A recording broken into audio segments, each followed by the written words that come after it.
out of the Karachi airport in Pakistan. I want to talk today about a book called WhiteBoard Selling by Corey Summers and David Jenkins. And it's an interesting book. You know, we get tied up into using PowerPoints and locked into our PowerPoints. And believe me, I use PowerPoints and I love PowerPoints and I'm a deck guy. But there's a huge amount of power to not using a deck and to being able to tell a narrative casually or seemingly casually, and there's a huge amount of power to sitting with a customer and saying, you know, I prepared a deck, but since we're just talking, why don't we just talk through this and I'll tell you a little bit about what we do and how we do it.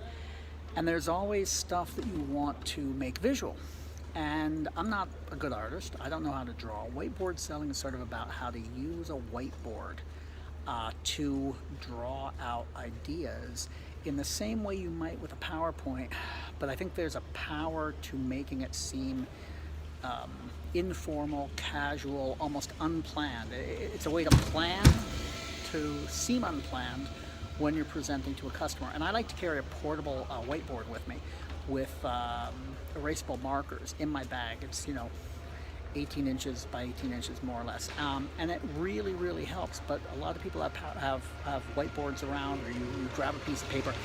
There's something very endearing, something very casual, something very seemingly spontaneous to pulling out a pen and starting to sketch. Anyway, and whiteboard selling is all about that. It talks about how to do it, the best ways of doing it, and the best ways, if you're not an artist, to visually pass the information on to your customer. A lot of people, well, virtually everybody is going to get some of their information visually. And they feel a lot more comfortable not just having either a discussion or a monologue, but really as questions come up, to have you pull out a pen and answer if you don't have a slide. And so whiteboard selling is great. Great book for that. I've read a couple of books on utilizing visual drawing tools and stuff like that. This is probably, well, this was certainly the first one I used, and it probably gave me the solid basics to start. So,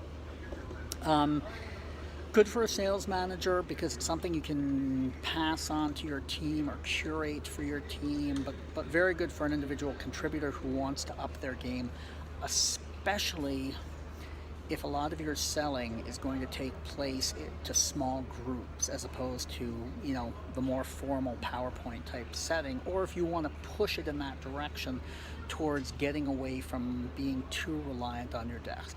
Remember, when you're ready to grow your international sales, reach out to us. We can help. When you decide it's time to grow your international sales, call us.